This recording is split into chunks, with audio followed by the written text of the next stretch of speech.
Communications of acceptance complete कब होता है?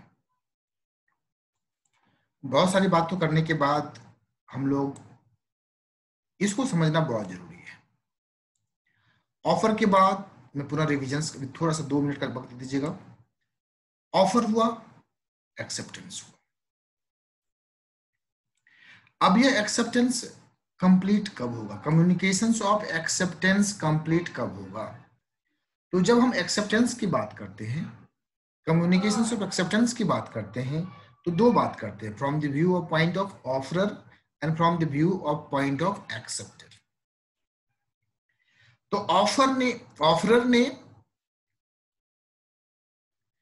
एक्सेप्टर को एक ऑफर दिया, तो कब तक ये जो प्रपोजर है उसको कैंसिल कर सकता है? सिंपल सा बात यहां पे बोल रहे हो।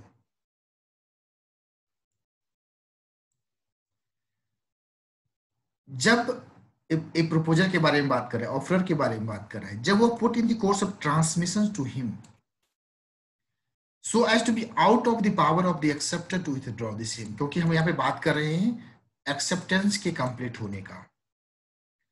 तो जैसे ही एक्सेप्टर उसको put on the course of transmission, कहने का मतलब किसी भी डिलीवरी मोड में डाल दिया, बाय पोस्ट, फैक्स कर दिया, या ईमेल सेंड का बटन कमांड छोड़ दिया, अब उसके एक्सेप्टर के पावर में नहीं है जो उसको रिवोक कर सके, उसको रोक सके। तो जैसे ही एक्सेप्टर ने put in the course of transmission कर दिया, तो अब ऑफरर के कंप्लीट हो गया, मिस communication of acceptance is complete हो गया। अब बोलता है एक्सेप्टर जैसे ही comes to the knowledge of the proposer, या इसको मिल गया, ऑफरर को मिल गया, कम्स टू द नॉलेज हो गया, मिल गया एंड वह रीड कर लिया, तो अब एज एक्सेप्ट द, अब एक्सेप्टर जैसे ही, एक मिनट, हाँ सर जी, हम एक्चुअली क्लास ले रहे हैं, ठीक है, हम आज 30 मिनट में कॉल बैक करते हैं आपको, 30 या 35 मिनट में, ओके।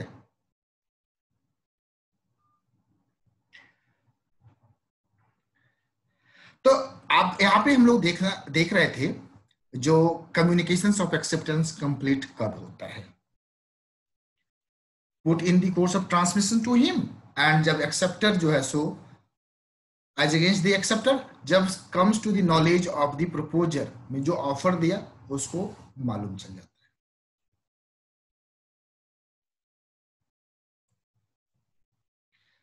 अब कम्युनिकेशंस एक ट्रांसमिशन का मोड क्या क्या हो सकता है उसके बारे में अब हम बढ़ते हैं कदम आगे की ओर।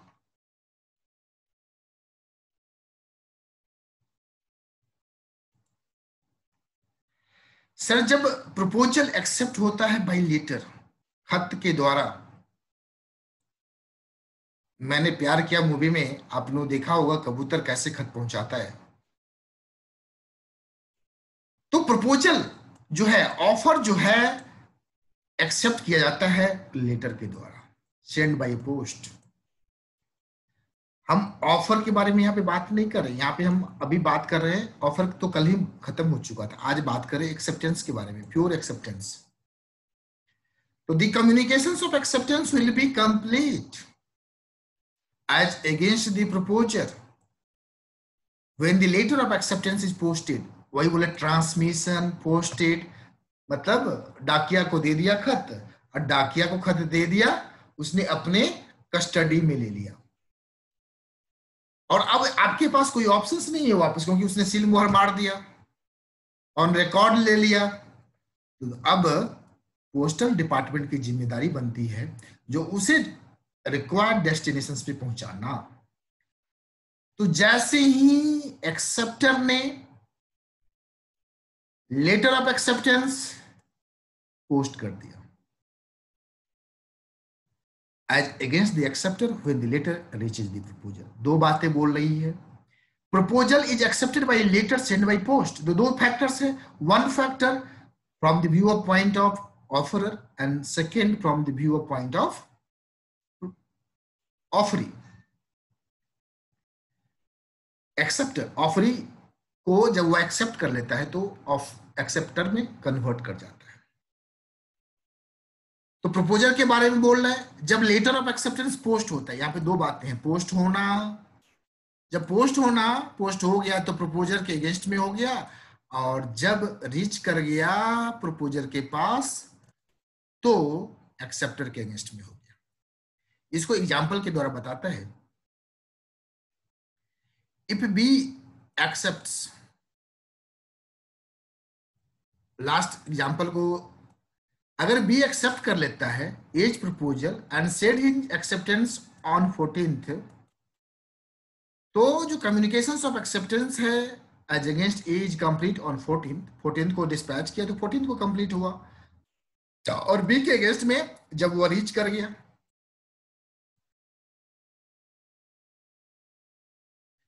अब आते हैं टेलीफोन के द्वारा, टेलेक्स के द्वारा या फैक्स के द्वारा।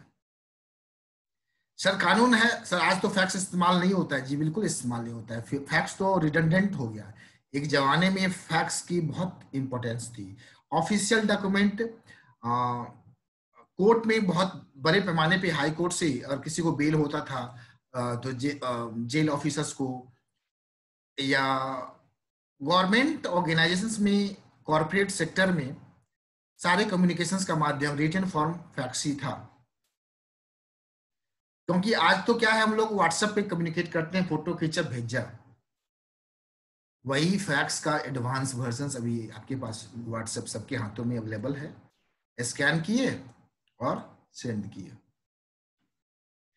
तो एक्सेप्टेंस ओवर टेलीफोन जब टेलीफोन के द्वारा होता है, या टेलेक्स के द्वारा होगा या फैक्स के द्वारा होगा। तो टेलीफोन में तो इंस्टेंटेनियस होता है, इंस्टेंट होता है, एक तरफ से ऑफर आएगा, दूसरी तरफ से एक्सेप्टेंस होगा या रिजेक्शन होगा।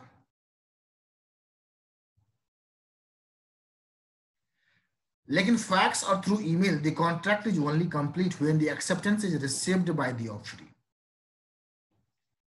and the contract is made at the place where the acceptance is received. लेकिन जब कॉल ड्रॉप्स होता है या डिस्टर्बेंस, कॉल ड्रॉप्स या disturbance in the line, although telephone के केस में इंस्टेंटेनियस होता है, बट अगर कॉल ड्रॉप्स हो रहा है या डिस्टर्बेंस इन द लाइन हो रहा है तो there may not be a valid contract, क्योंकि मैंने पहले भी बात किया था, अगर कॉल ड्रॉप्स होगा या डिस्टर्बेंस होगा तो ऐसे कंडीशंस में वैलिड कॉन्ट्रैक्ट नहीं होगा। तो बाय पोस्ट वाले केस में दो बातें होती है, एक जब पोस्ट की जाती है और दूसरी बातें जब रीच करता है। पोस्ट होना और रीच होना, जब पोस्ट होगा तो ऑफरर के अगेंस्ट में चला गया, एंड जब रीच कर गया तो एक्सेप्टर के अगेंस्ट में चला गया। अगेंस्ट में जाने का मतलब होता है अब उसके बस में नहीं है, अब उसे वह कैंसिल नहीं कर सकता है, उससे वो अब छुटकारा नहीं पा सकता। अब स्पेशल कंडीशन की बात कर रहा है। हम लोगों ने देखा था, सुना था और समझा था, एक्सेप्टेंस का एक प्रेस्क्राइब्ड मोड होता है। किसी भी कम्युनिकेशंस ऑफ एक्सेप्टेंस को इफेक्टिव होने के लिए, वैलिड होने के लिए इफेक्टिव कम्युनिकेशंस का होना जरूरी था, इफेक्टिव एंड प्रॉपर कम्युनिकेशंस। अगर मोड प्रेस्क्राइब्ड दिया गया है, स्पेशल कंडीशंस है, तो आपको उसी कंडीशंस में एक्सेप्टेंस करना पड़ेगा। तो बोल रहे हैं कुछ ऐसे सिचुएशंस होते हैं जहां पे कॉन्ट्रैक्ट्स में स्पेशल कंडीशंस होता है, और स्पेशल कंडीशन जो है सो बहुत ही टैक्टली कहा जाता है, कन्वेड टैक्टली। टैक्टली मतलब बहुत होशियारी से किसी चीज को जब हम रखते हैं, and the acceptance of these conditions are also conveyed by the offeree again tactily without him even realizing it. Example बोल रहे हैं, एक पैसेंजर अंडरटेक्स करता है travel, and the conditions of travel are printed at the back of the tickets. आप railway का ticket खरीदते हैं या फ्लाइट का टिकट खरीदते हैं, ऑल्दो आजकल क्या है, हम लोग तो ऑनलाइन प्रिंट कर लेते हैं, बट पहले क्या हुआ करता था, बैक साइड में रेलवे की टिकट पे कुछ टर्म्स एंड कंडीशंस, या फ्लाइट के टिकट पे टर्म्स एंड कंडीशंस लिखे होते हैं। आजकल फ्रंट पेज में ही रहते हैं। तो जो ये स्पेशल कंडीशंस मेंशंस होता है, यह notice of a passenger, although आप रीड नहीं की, doesn't matter, but as soon as back side में टिकट है, वह एक नोटिस पैसेंजर को है। Sometimes not in any event. कैसी विडंबना है, देखिए टिकट तो हम जब कटवा लेते हैं और उसके बाद हमारे टिकट हाथ में आती है तब पढ़ते हैं, बट फिर भी माना गया है जो हमने, अगर आपको एक्सेप्टेंस नहीं है तो आप इमीडिएटली उसको कैंसिल कर दीजिए। अगर आप कैंसिल नहीं करते हैं तो यह मान लिया जाएगा the passenger is treated as having accepted the special conditions the moment ही बॉट हिज टिकट। ऐसा सिर्फ टिकट के केस में ही नहीं आता, आप ड्राई क्लीनर्स के पास जाते हैं, ड्राई क्लीनर्स के पास हम लोग अक्सर जाते हैं, या टेलर मास्टर के पास जाते हैं।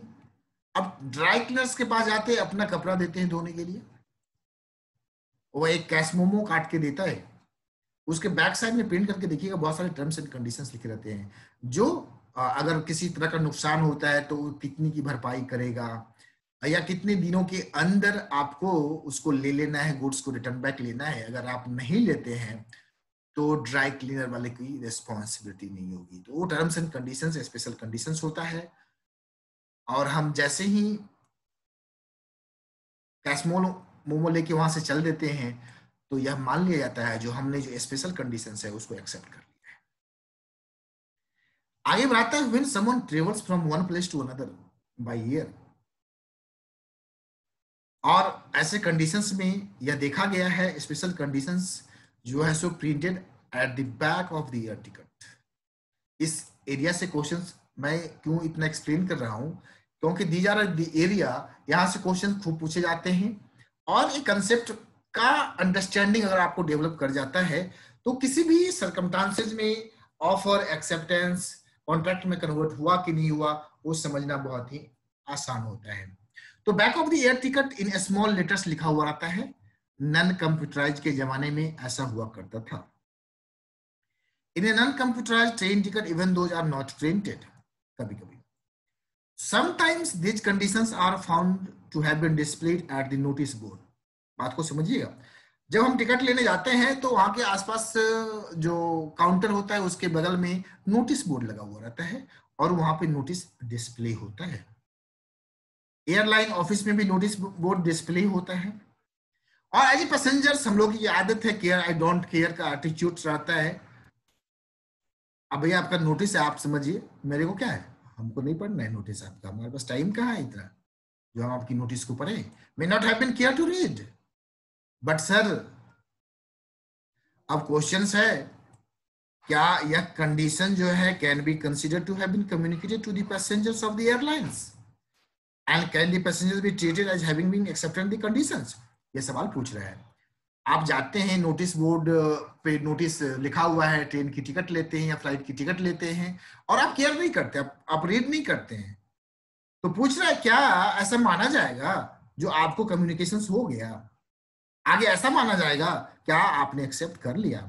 तो आंसर इज वेरी अफर्मेटिव, जी हाँ माना जाएगा। वो आपके लिए लिखा हुआ है, आपका एटीट्यूड डोंट केयर है, उसे रेलवे कंपनी को क्या दिक्कत है? उसने नोटिस बोर्ड पे नोटिस दिया है, मतलब जनरल पब्लिक हूएवर अगर कॉन्ट्रैक्ट करना चाहता है उस रेलवे कंपनी के साथ या उस एयरलाइंस कंपनी के साथ, they must have to read it. आपको आपकी एज रिस्पॉन्सिबिलिटी है, उसको रीड कीजिए, नोटिस को, आपके लिए नोटिस है, एंड टर्म्स एंड कंडीशंस को रीड कीजिए। अगर रीड नहीं भी करते हैं तो यह मान लिया जाएगा आपने उसे रीड किया है, आपको कम्युनिकेशंस है और आपने उसे एक्सेप्टेंस किया है। और ऐसा कानून में सिर्फ लिख के छोड़ नहीं दिया है, यह मैटर कोर्ट के पास भी गया, यह मैटर कोर्ट के पास भी गया। मुकुल दत्ता आप जैसे ही लोग थे, बहुत स्मार्ट दत्ता साहब थे, और इंडियन एयरलाइंस कंपनी ये, तो यहाँ पे प्लेंटिव, जब भी प्लेंटिव आता है तो जो एग्रीमेंट पार्टी होता है ना प्लेंटिव, उसको कहा जाता है प्लेंटिव है travel from Delhi to Kolkata by air and the ticket board conditions in the fine print. Ticket पे एकदम अच्छे से लिखा हुआ था। तो ऐसे केस में मान लीजिए पूरी घटनाएं यहाँ पे नहीं लिखी हुई है, बस अपने को ये समझना है जो जो भी कंडीशंस अगर टिकट पे मेंशन है, नोटिस बोर्ड पे मेंशन है, तो यह माना जाएगा। आज से सजग रहिएगा, सतर्क रहिएगा, होशियार रहिएगा, ओवर स्मार्ट नहीं बनने का, जो भैया मेरे को तो नहीं पढ़ना, ये एटीट्यूड को दूर करने का, पढ़ने का, कम्युनिकेशंस लेने का। और अगर आप एक्सेप्ट अगर सब समझना है, और अगर आपने टिकट लेके जर्नी कर लिया तो यह माना जाता है जो आपने एक्सेप्टेंस कर लिया। ऐसा ही कुछ लॉन्ड्री वाले केस में भी होता है, जो अभी मैंने ड्राई क्लीनर्स के बारे में बात किया। एक लॉन्ड्रस था, अपने कस्टमर को रिसीट ऑफ क्लॉथ देता है फॉर वॉशिंग, एंड रिसीट जो है सो स्पेशल कंडीशंस कैरी करता है, and are to be treated as been duly communicated। तो आप जैसे ही कपड़ा देते हैं और रिसीट लेते हैं और उसके पीछे जो स्पेशल कंडीशंस है, तो यह मान लिया जाएगा उस स्पेशल कंडीशंस को आपने आपने पढ़ लिया है, आपको कम्युनिकेट कर दिया गया है टू द कस्टमर, एंड आपके द्वारा यह टैसिट एक्सेप्टेंस माना जाएगा, implied by the customer's acceptance of receipt। ऐसा ही कुछ हुआ था Lily White versus R Munuswamy. तो दो केस लॉ को हम लोगों ने देखा।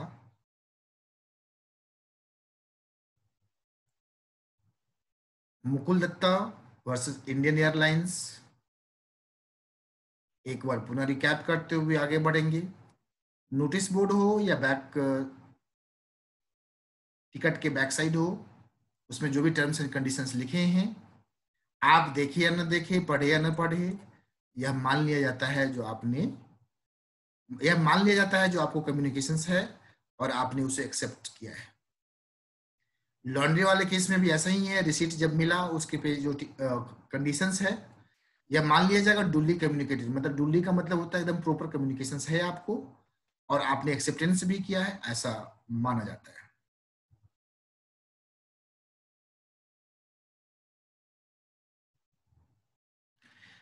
सिंपली क्यों कहा गया है, जो आपके मन में सवाल होगा, सर हमने तो टिकट बाद में लिया, हमने क्लॉथ देने के बाद लिया, तो आपके पास रसीद बाद में आई, क्लॉथ आप दे दिए फिर रसीद आया। तो इसका कहना है जो हमने रेस्पेक्टिव डॉक्यूमेंट जो लिया, एक्सेप्ट कर लिया विदाउट ए प्रोटेस्ट। कहने का मतलब हमने कोई प्रोटेस्ट नहीं किया। हमें कहना चाहिए था भैया ये टर्म्स एंड कंडीशंस हम नहीं मानते हैं, आप मेरा कपड़ा वापस करो, हम कहीं और देंगे। लेकिन ऐसा हुआ नहीं, आपने चुपचाप लिया और चलते बना विदाउट प्रोटेस्ट, और इसीलिए माना जाता है आपके द्वारा टैसिट एक्सेप्टेंस है। Standard form of contract. Standard form of contract, suppose rent agreement होता है या बहुत सारे ऐसे डीड है, आप लोग का आर्टिकलशिप चालू होगा तो उसका एक स्टैंडर्ड फॉर्मेट होता है कॉन्ट्रैक्ट करने का। आपके सीए के साथ जहां पे ट्रेनिंग करेंगे, आपके और सीए के बीच में एक एग्रीमेंट होता है, आर्टिकलशिप एग्रीमेंट, उसका मॉडल होता है और स्टैंडर्ड फॉर्म ऑफ कॉन्ट्रैक्ट कहा जाता है उसे। तो स्टैंडर्ड फॉर्म ऑफ कॉन्ट्रैक्ट में B enforced on another who is subjectively unaware of the contents of the document. अगर स्टैंडर्ड फॉर्म ऑफ कॉन्ट्रैक्ट है, आप कॉन्ट्रैक्ट के बारे में अनअवेयर भी हैं, कंटेंट के बारे में, provided the party wanting to enforce the contract has given notice।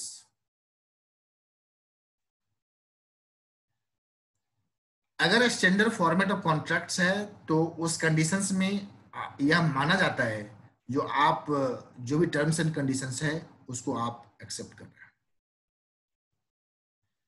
But the acceptor will not incur any contractual obligations if the documents were printed and delivered to him in such a that it doesn't give reasonable notice। बड़ा अच्छा मतलब,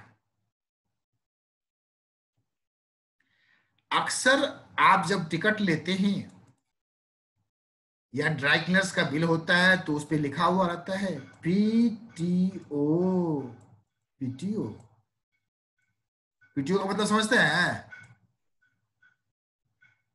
page PT, turn over. जी जी जी। तो वहां पे लिखा था फॉर्म टर्म्स, तो आपके जो बिल होता है या जो आपका रिसीट होगा उसके ऊपर लिखा हुआ रहेगा for terms and conditions please turn over. For terms and conditions please turn over मतलब पेज को पलटिए और पढ़िए।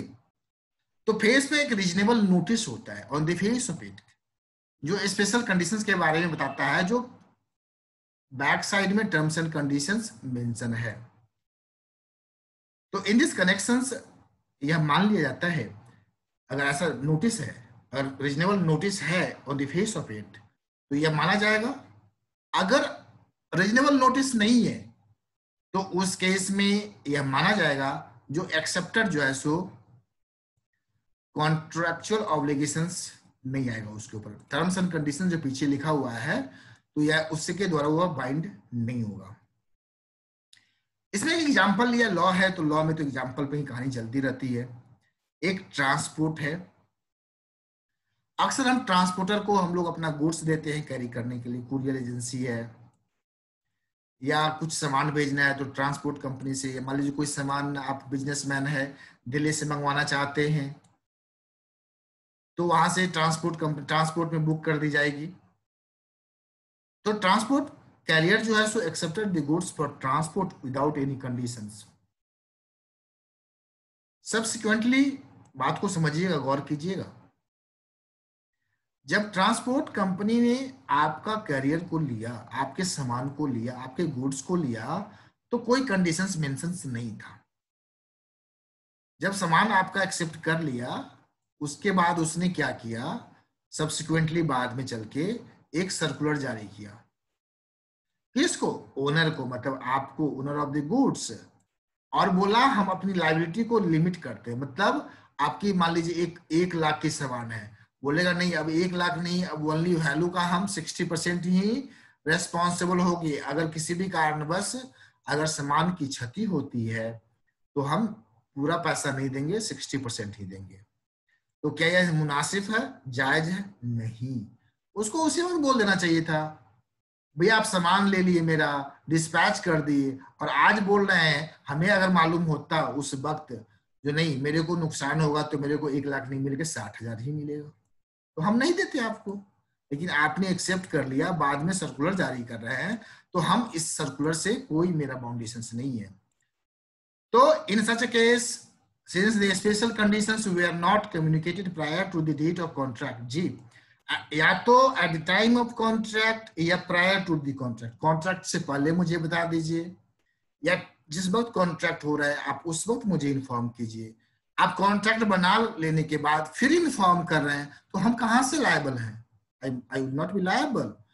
तो these were not binding on the owner of the goods. Clear?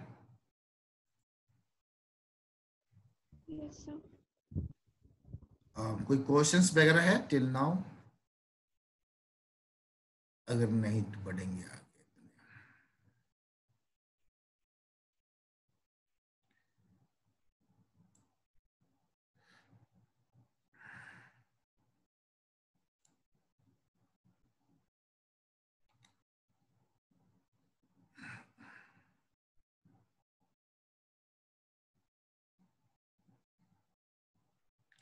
अभी बात कर रहे थे हम लोग कम्युनिकेशंस ऑफ एक्सेप्टेंस, अभी बात हो रहा है कम्युनिकेशंस ऑफ परफॉर्मेंस।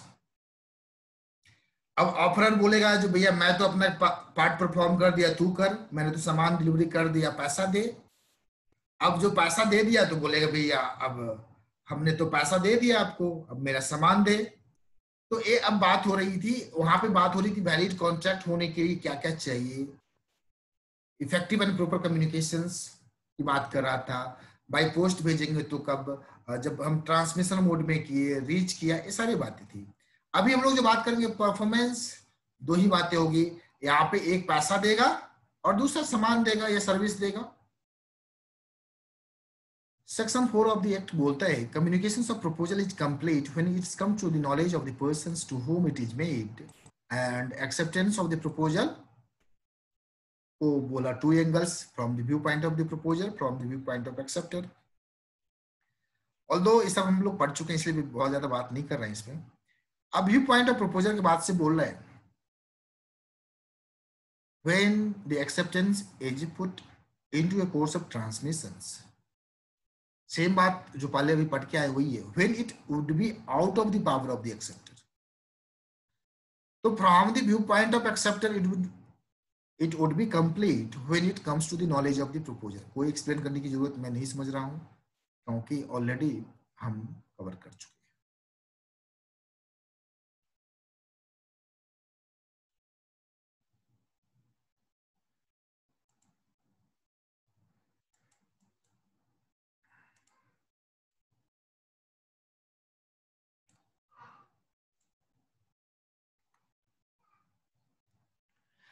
अब बात करता है ऑफरी. ऑफरी में required to communicate the performance. मिस ऑफरी किसको कहते हैं? जो एक्सेप्ट करता है. जिसको ऑफर दिया जाता है वह एक्सेप्टर ही होगा always.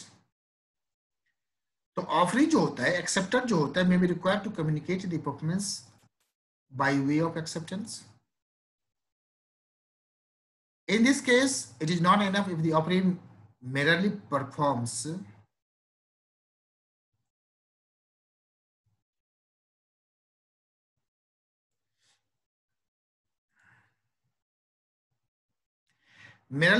the act, but he should also communicate his performance. वह सिर्फ एक्सेप्ट कर लेने से नहीं होगा, उसे अपना पार्ट परफॉर्मेंस के बारे में भी बात करना होगा. Unless, जब तक कि the offer includes a term that a mere performance will constitute acceptance. अगर ऑफर में यह मेंशन है जो आप अगर मेरे परफॉर्मेंस कर देते हो तो हम मान लेंगे एक्सेप्टेंस. अगर ऐसा कुछ जाहिर नहीं किया गया है उस केस में आपके परफॉर्मेंस को भी आप एक्सेप्ट कर रहे हो, इसकी कम्युनिकेशंस ऑफरर के पास जानी चाहिए. अगर नहीं गया तो यह मान ली जाएगी जो एक्सेप्टेंस नहीं हुआ एंड ऑफर जो है सो कॉन्ट्रैक्ट में कन्वर्ट नहीं हुआ. मतलब ऑफर गन ऑफ पाउडर माचिस की तिल्ली के साथ कॉन्ट्रैक्ट में नहीं आया. तो the positions was clearly explained in the famous Carlill versus Carbolic Smoke Ball Company. इसमें sole proprietary concern manufacturing medicines. Carbolic inhale था, इसमें लिखा हुआ था जो भी अगर उस मेडिसिन को यूज करेगा उसको इन्फ्लुएंजा नहीं होगा, मिस कोल्ड नहीं होगा एंड अदर कनेक्टेड एलिमेंट्स नहीं होगा. उसके लिए कार्बोलिक कंपनी ने एडवर्टाइजमेंट किया था for sale of the medicine और उसमें रिवार्ड भी था.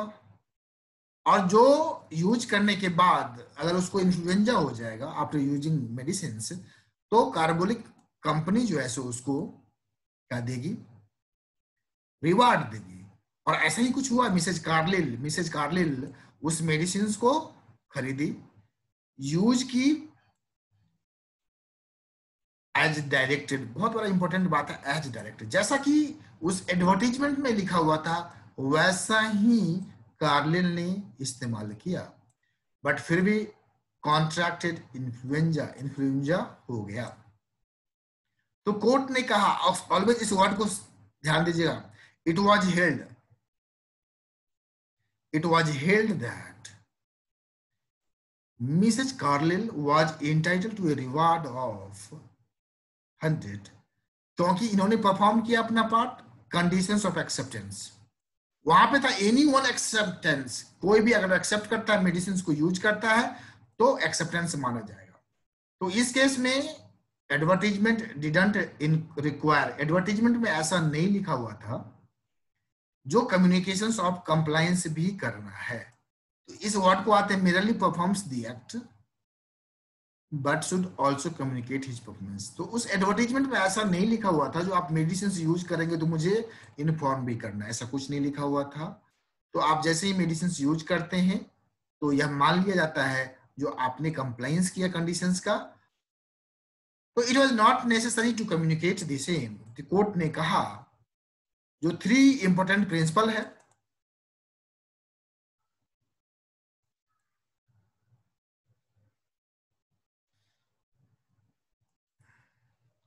किसी भी ऑफर को कैपेबल ऑफ एक्सेप्टेंस होने के लिए डेफिनेट प्रोमिस का होना जरूरी है by the offeror.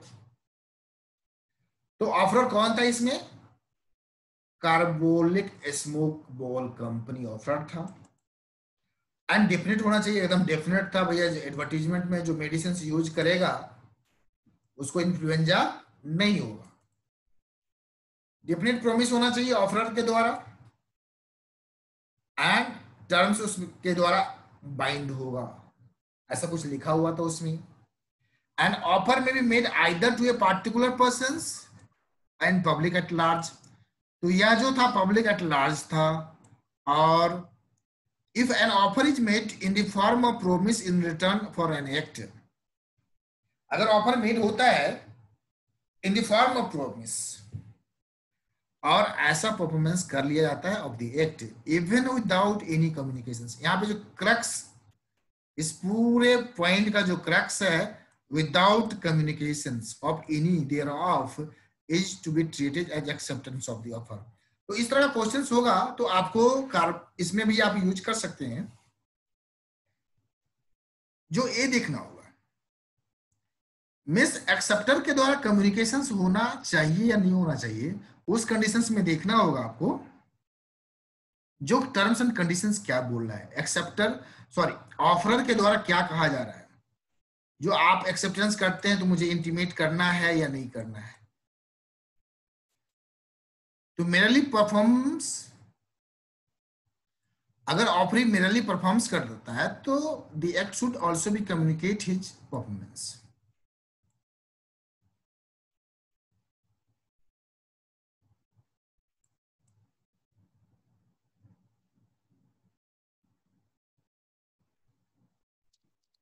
Sir merely performance means क्या होता है?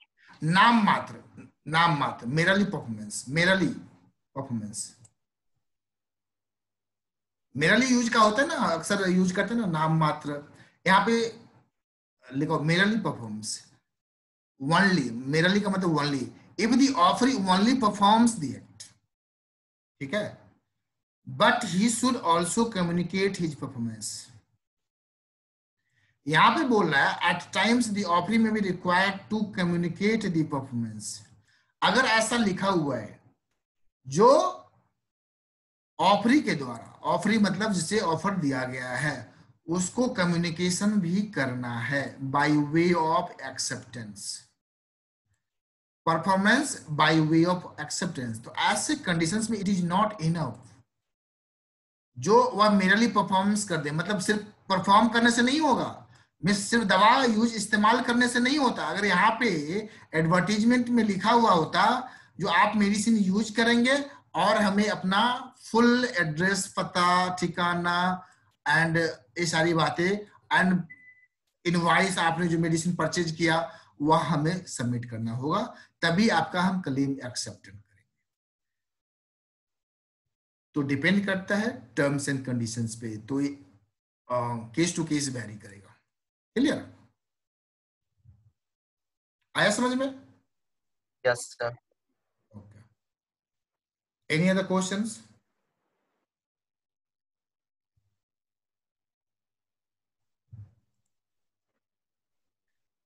लास्ट टॉपिक है रिवोकेशंस। तो रिवोकेशंस आज हम इसके साथ मर्ज नहीं कर रहे हैं, नेक्स्ट क्लास में रिवोकेशंस करके इस चैप्टर को हम लोग फिनिश करेंगे, नहीं तो एक और दो क्लास, एक और क्लास।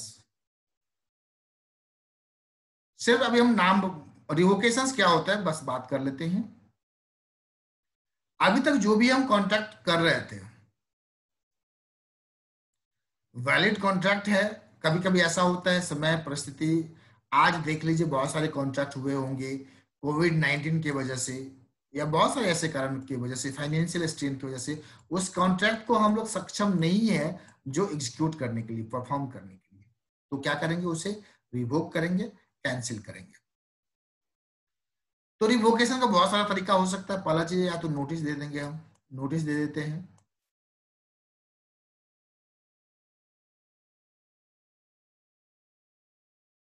आप लोग सुन रहे हैं? Okay, hello, yes sir.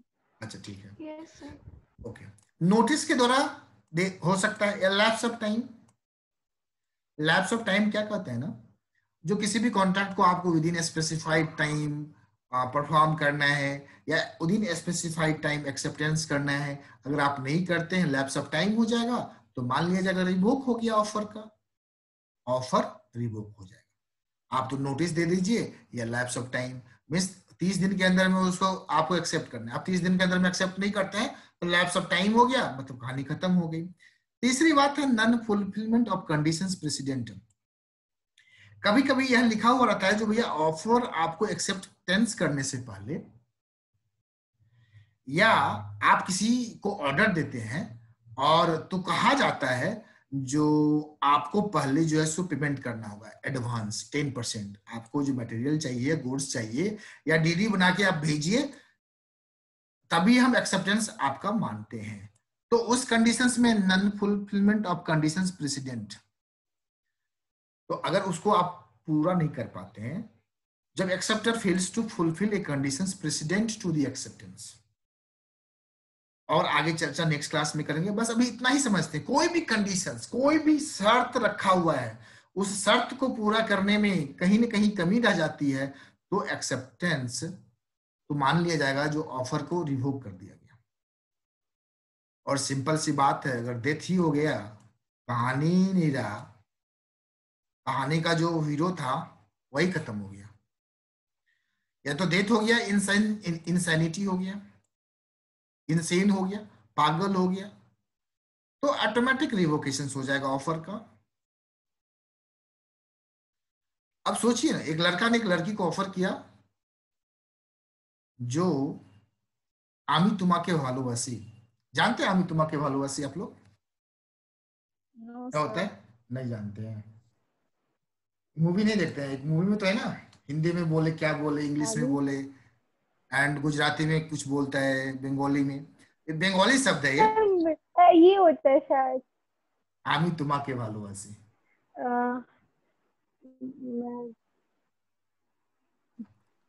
कौन सा मूवी है मैं मुझे तुम्हें अच्छी लग क्या? सर आमी उसका तो यही हुआ ना कि भालोबासा का तो मतलब होता है सही है, अच्छा है शायद। मैं नहीं तुम्हें नहीं, तो तुम मुझे अच्छी लगती भालोबासी हो। का मतलब अच्छा है होता है। जी जी बताता हूँ, हिंदी हाँ में तो भालू का मतलब अच्छा होता है, बट बंगाली में भालू का हाँ मतलब अच्छा नहीं होता है। उसका मतलब होता है, आपके स्क्रीन पे मैं कुछ लिख रहा हूँ, देखिएगा।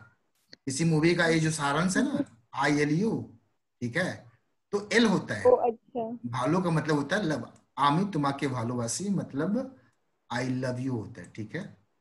तो कोई लड़का अगर किसी लड़की को बोलता है आमी तुम्हाके भालोबासी, और वह इनसेन हो जाता है या डेथ होता है, तो ऑटोमेटिकली बाय डेथ या इंसैनिटी क्या हो गया, रिवोक कर जाता है, ऑटोमेटिक रिवोकेशंस।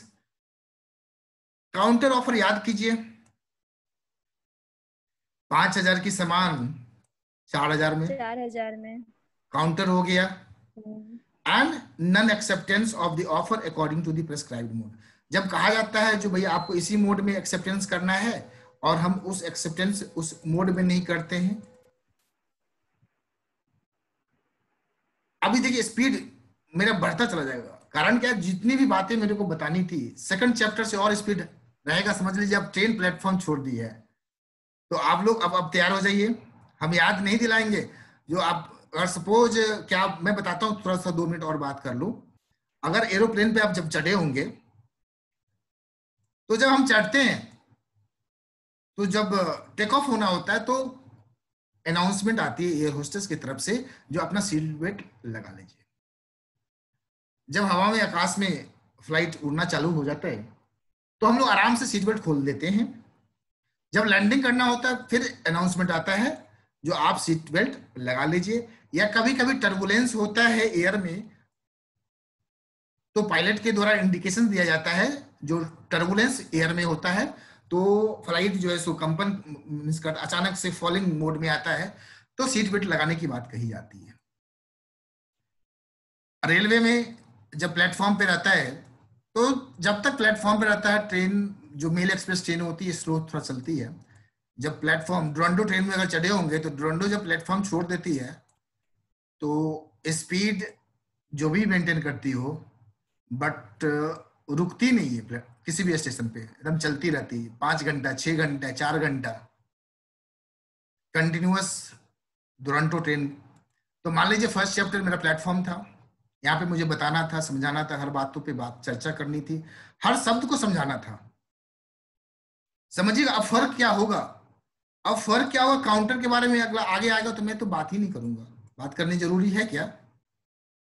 आप लोग को लगता है जो काउंटर के बारे में बात करेंगे, नो सर, इलीगलिटी के बारे में बात No, करेंगे, sir. कोई बात नहीं होगी। तो फर्स्ट क्लास बहुत इंपॉर्टेंट था। इसके बाद अभी देखिए सब्सिक्वेंट इलीगलिटी का मतलब इलीगल हो गया, आज बात कर लेते हैं, लेकिन आगे से तो ये भी बात नहीं करेंगे। सब्सिक्वेंट मतलब जब कॉन्ट्रैक्ट बन रहा था तो लीगल था, कॉन्ट्रैक्ट बनने के बाद इलीगल हो गया, ऐसा होता ही है। आप देखें बिहार में एक जमाने में अल्कोहल खुलेआम बिकता था, कंजम्पशन अलाउड था, बट अचानक से बैन हो गया, जो लीगल था वो इलीगल हो गया। इससे बेहतर क्या एग्जांपल हो सकता है? सब्सिक्वेंट मतलब बाद में चल के, जब कॉन्ट्रैक्ट था तो लीगल, बाद में इलीगल हो गया तो रिवोक हो जाएगा ऑफर। ये चैप्टर मोस्टली समझिए जो आपका फिनिश हो गया, बट कुछ ऐसे पॉइंट्स हैं जो हम नेक्स्ट क्लास में डिलीट करके इस चैप्टर्स को समापन करेंगे। Okay, thank you. Any other questions अगर है तो आप लोग पूछ सकते हैं।